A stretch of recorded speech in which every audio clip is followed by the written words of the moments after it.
they don't stop time during the game, which would make more sense. Instead, they just say, And it's like his call whether they add time. yeah, like, oh yeah, 9 minutes. Oh, Yeah, it's sorry. very arbitrary, it seems. Ready? Yeah. All right. Good Yeah. morning, Are everyone. you? I'm ready. Okay, I'm going to call the Wednesday, November 30th meeting of the Gardner City Council Finance Committee to order. The clerk will please call the roll. President Kaczynskis, Present. Councilor Ron Present? and Councilor Dennis. Present. Is anyone here recording the meeting? Okay. We will begin with item number 10851, an order appropriating $57,485 from free cash to traffic lights repairs and maintenance. Building Commissioner Roland Jean is here. Daryl Sweeney is here. Come on up. And so Rob Oliver. Look at this full bench this morning. Mayor Nicholson. So this has to do with some sensors on traffic lights. Would you like to begin? Sure. Thank you very much, Madam President. This is something we've been trying to do on several of the different traffic light intersections in the city where we put those motion sensors there so that the lights can change depending on if there's traffic in a certain area. If not, there's just a static timer that they go off of. So the request before you would be to add those traffic sensors for the intersections of Timpani Boulevard and West Broadway, Timpani Boulevard and Dyer, and repair the sensors at Main and Willow Street. This is something that's on the state contract. The copy of the state contract is included in the packet as well for your information. And this is something that has been on the capital improvement plan for the building department for the last 5-ish years. At least that long. So just as we're working through getting things checked off of that list, moving forward with that is kind of the goal that we have here. Thank you. I appreciate the documentation to all the state contract, and that answered my question. Gentlemen, does anyone have anything to add? The only thing I would add, Madam President, is that some of these intersections we get a very lot of complaints about, and that's why Mr. Oliver's here, because he receives a lot of those complaints and transfers them to us. We have a problem at the Willow and Main intersection. We needed a $7,000 replacement part, which is to bring our obsolete system back online. So it doesn't seem sensible to me to spend $7,000 on a system that we're going to need to replace in the very near future anyways. And this makes a lot of sense. It works great at all the intersections where we have it, and we'd like to see it passed. Thank you.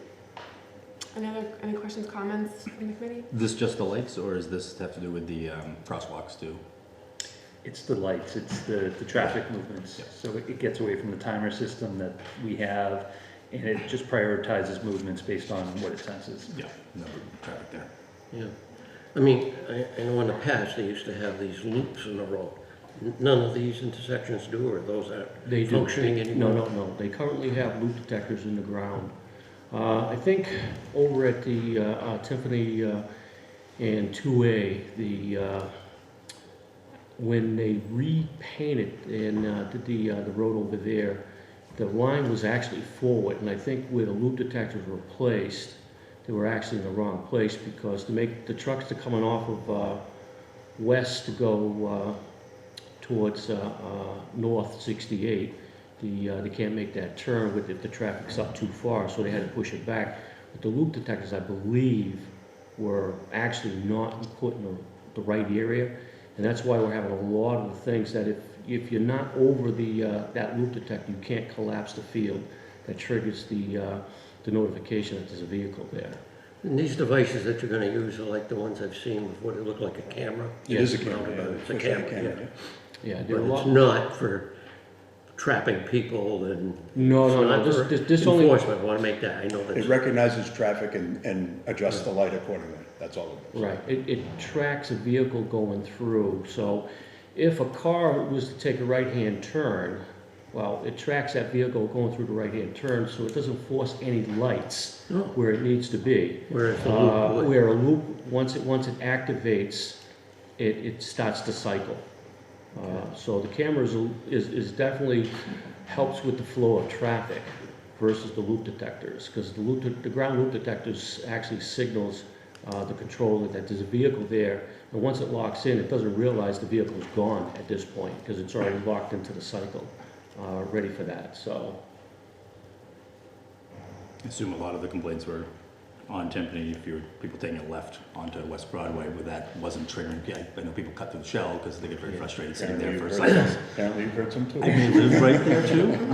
They may have experienced it. Is there any discussion at altering the traffic patterns also, or will the traffic patterns remain the same? One that I'm thinking of is, I always remember the words of our former chief, Erickson, the one at Willow Street, where I know it's a no left turn. We've got enough signs there, it looks like Broadway. And anytime you go by there, oftentimes you see, I remember Chief Erickson says I could sit in my office and just tag one after another. The left turn that I would is used. I would 100% support changing that to allow left turns there, if that's what you're getting at. You would, 100%. I haven't considered it. I'd need more I mean, information. well, let me ask you a question, and if we did this, and in the future we wanted to make a left-hand turn, this could be reprogrammed so that it would allow it? Yes, you can add different zones to it. I mean, it would make sense to think about that, well. No, you're Because right. if that building ever goes down, it's illogical not to have a left-hand Yeah, turn. no left is tough because people who aren't familiar with it just get down there, don't know. It's abused a lot. Yeah. I mean, The, I'm the sure you've all funding, seen it. yeah, the funding for the demolition of that building was approved at the last council meeting as part of the CDBG plan anyway, so we expect that to be down sometime next spring, next summer. Right. So at least that'll improve the sightline concerns that are at But that. that's why I was saying, I think we would want to reconsider the traffic pattern there, at least then. I know it's a bit of a blind spot now. Right, with that particular camera, it allows you to make multiple zones. Okay. So you wouldn't have to worry about ground loop detectors, tearing up roads and everything else, All so right. you can actually As long as we create could- zones. I think it would be wise to think about that, and that would allow that. Okay. In that case, I'll make a motion that we recommend passage of this by the council. Second? Motion by Councilor Cormier, seconded by Councilor Demowitz to recommend passage of the council. Is there any discussion? All those in favor say aye. Aye. Aye. Those opposed say no. Motion passes. Thank you. Thank you. Thank you. Item number 10852, an order appropriating $156,180 from free cash to pool pavilion project city portion. So at the last council meeting, we had voted to approve the city's FY 2022 CDBG funding plan that had included the demolition of the Greenwood indoor pool and the construction of the pavilion in its place. This is the free cash appropriation request for the city's portion of the construction of the pavilion. Mayor Nicholson, do you have anything that you'd like to add to that? That's pretty much the full synopsis of it, Madam President. Again, the breakdown as to what is the city share versus the grant was included in the packet for when the plan was approved and is again included today, just so that's broken out. The grant is going to be covering $216,820. This is the city's match of the total $373,000 pavilion project. This is something that I really am excited to see open up the area. The pool building, while it was used a lot in its 100 years here, really has blocked a substantial portion of the Crystal Lake area from public view on Park Street. And while we would have liked to see the building saved, this is something that, you know, started long before any of us were in office decades ago. So dealing with the project now, I'm actually excited to see how this complemented with the Park Street Park work, complemented with working on the with the railroad on the easement that they have there, is going to really open up the area and really make it a spot for people to go to. So hopefully this will be a spot that people can then go Crystal Lake in a spot that they haven't been able to see it before. I appreciate the kind of this, all the information on this and all the CDBG,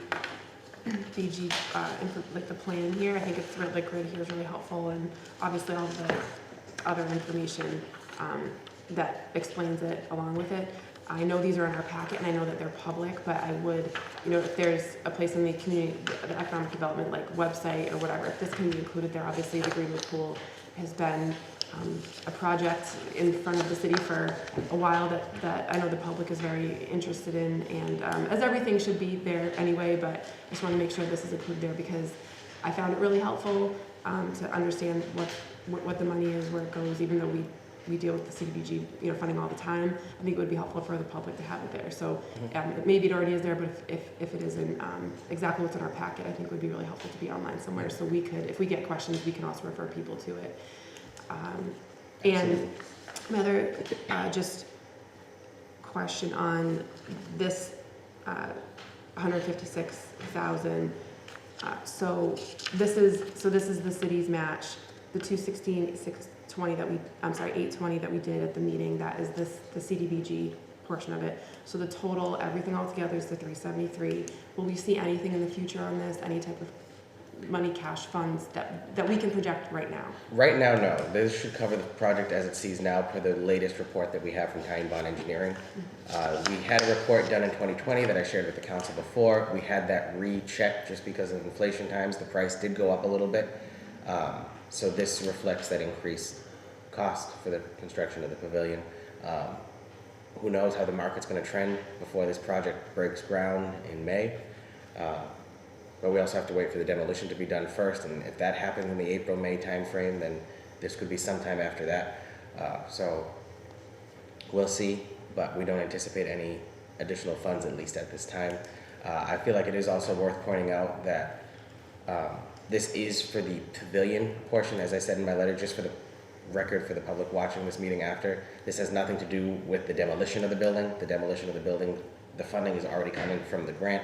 This has no bearing on whether the building gets demolished or not. But for both the demolition of the building and the construction of the pavilion, there actually is enough space there to adequately still run the pool in the summer and do those projects as well and keep the area safe. Yeah, I was going to ask about because you said groundbreaking in May, and if there was a timeline and about the pool for the summertime. So thank you for acknowledging that too. I just, I'm sure you're well aware there will be a lot of interest in this, and we just need to make sure that the information's there. Not that you wouldn't provide it if you were asked for it, but it's good to get ahead of it for us. Any questions, comments from the committee? Councilor? Well, correct the mayor. Some of us were around in public office when all this Yes. started. I'll correct the councilor. One of us was around. I wasn't gonna bring it up. I was trying to be polite. Over the years, we've all seen the degradation of the pool, and I can remember answering somebody's question one time. For those of us that do remember the old Hayward Wakefield chimney that was not just a monument in the community, but it also provided heat for the pool.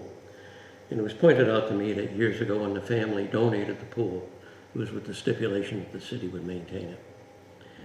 And the city did, to a degree. Those of us that are old enough to remember, there was a central power plant that provided free heat to that pool for years and decades. When that stopped, that was the beginning of the end of that pool. People don't like to hear it, but the fact is that the monies that the city was woefully able to appropriate, instead of going into maintenance, went into heat.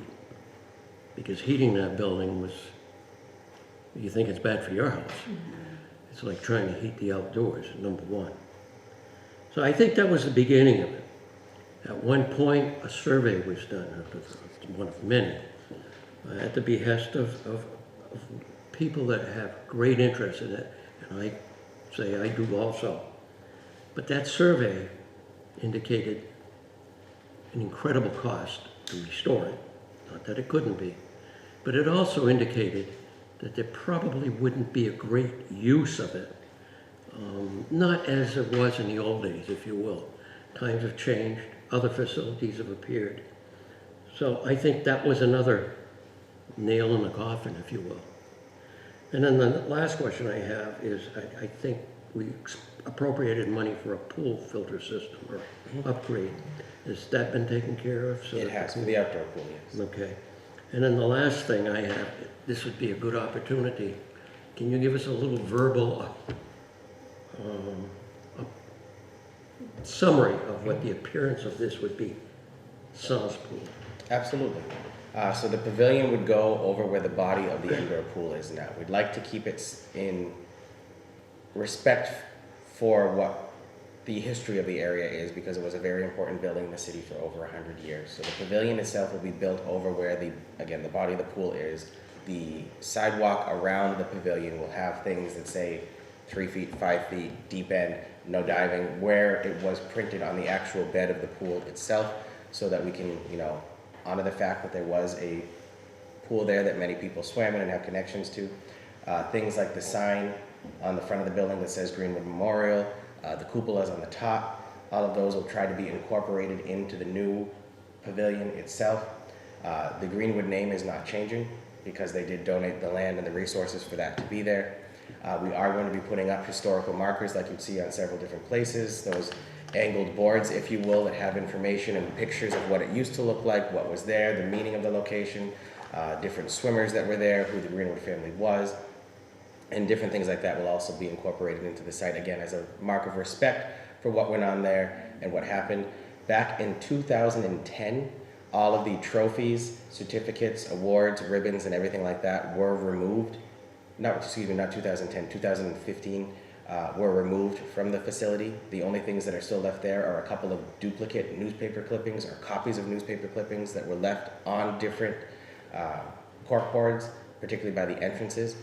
If it's not just plain construction paper or a duplicate of something that we already have, it is not in that building. Everything was taken out and donated to the Gardner Museum. The copper plaques that were affixed to the building itself on the inside for the official memorial for the Greenwood family and different copper, again, fixtures that were there in memory of someone or in honor of someone, those have also been removed from the facility and are in city storage right now to see how we can incorporate those into the new pavilion as well. There is no valuables, memorials, awards, trophies, ribbons, or anything like that left in the building at all, and there have not been for quite some time. The copper plaques and everything like that came out shortly after I took office in 2020. Everything else was out 5 years before that. And, and also with the, you know, you mentioned taking down the pool so there's better view of Crystal Lake too. I mean, that's not the only reason, but it's one of the pieces of it. The pavilion, so will that obstruct the view? Like, how will that? It's an open air pavilion. It'll just be a roof on 4 posts. Okay, so it'll provide shade for people. Yeah, it'll be very, very similar to what we see at Dunn Park. Oh. Further comments, questions? Commissioner Jean, do you have anything to add to this? I know. I don't, thank you. Thank you. Is there a motion? I make a motion, we approve the appropriation. Recommend approval. Motion made by Councilor Delarose, seconded by Councilor Cormier to recommend approval of the appropriation. Is there discussion on the motion? All those in favor say aye. Aye. Aye. Those opposed say no. Motion passes. Item 10853. An order appropriating $6,000 from free cash to City Assessor Department Valuation Maintenance Expense Account. We have our City Assessor, Christine Kumar here. Good morning. Thank you for being here. Thank you. So I think, you know, this has to do with the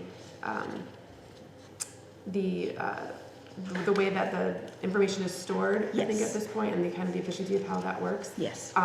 Would you like to go ahead? Sure.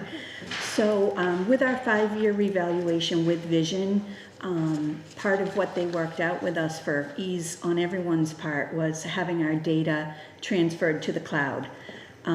This enabled them to do whatever work they needed to do on their side without commandeering my computer, which is generally how it worked before with information on the server. So they did that complimentary to us for pretty much the last 9 months. That conversion will end on the 23rd of December, and I highly recommend that we do renew that at the cost of $6,000. That will be an annual fee. But it just has really, I've noticed that things are processed quicker, and like I said, they do not need to commandeer my computer when they need to do something on their end. So, yeah, so it would be an annual fee going forward. Yep. Any questions, comments from the committee? No, okay, so that's an annual fee for, basically for storing the data. Yes, basically, yeah, for hosting or the hosting. information on the cloud. Yep. And so you find with the way that it works, it's working efficiently and better, it serves all the purposes and needs you need, and it's keeping the city's records updated. Yes, it is. Also, I ran it past the IT director quick, I'm not familiar with those types of costs. He thought it was very reasonable from what he's seen, and it would also mean he'd no longer have to maintain the server where it was previously located. I do have that in writing from Director O'Keefe. I just forgot to include that in the packet. I'll send it, so make sure that it does get included for the full council packet. Thank you. Questions, comments from the committee? No, I think that covers all that. I'll make a motion to recommend passage. Second? Motion made by Councilor Cormier, seconded by Councilor Donalds to recommend passage to the full council. Is there discussion on the motion? All those in favor say aye. Aye. Those opposed say no. Motion passes. Just a Thank quick you. question. Yes. We're with Vision, how long does that contract have to go? It's a yearly. It's a yearly? So Vision, you mean overall? Yeah. Yeah, they will I'm trying to probably, remember we'll anything. continue with them probably as long as they're around. Yeah, their company is very efficient, and I've worked with it. And they're where- used by a number of communities, aren't they? Yes, yes. Is this something we bid out periodically? Every 5 years? I would have to look, but yes, Yeah, we have to allow it to be for 5 years. yes, Yeah. yeah. But then it's on an annual basis? Yep. Even though it's- Okay, Thank you very much. thank you. Any new, Motion to, oh, any new business? motion to adjourn. Councilor, hold on one second. Mayor Nicholson, do you have something? Just as a heads up, there's gonna be something on Monday's council meeting for referral back to the finance committee for a free cash order, but I think that's gonna be the last one we do for December, just to try to keep the meetings before Christmas a little light, so. It's not something that's going to be of urgent need, it's just planning ahead for the city clerk's office, where both assistant city clerks are going to be retiring by the end of the fiscal year, getting money to train people before they leave. So there's no urgent need for it, and I just figured I'd get that out there, that if it has to wait, it certainly can wait. I'm just putting it out there to get it out there, information purposes. Thank you. Anything further? Second the motion? Motion made by Councilor Cormier, seconded by Councilor Donalds to adjourn. All those in favor say aye. Aye. Those opposed say no. Motion passes. Meeting stands adjourned. Thank you, everybody.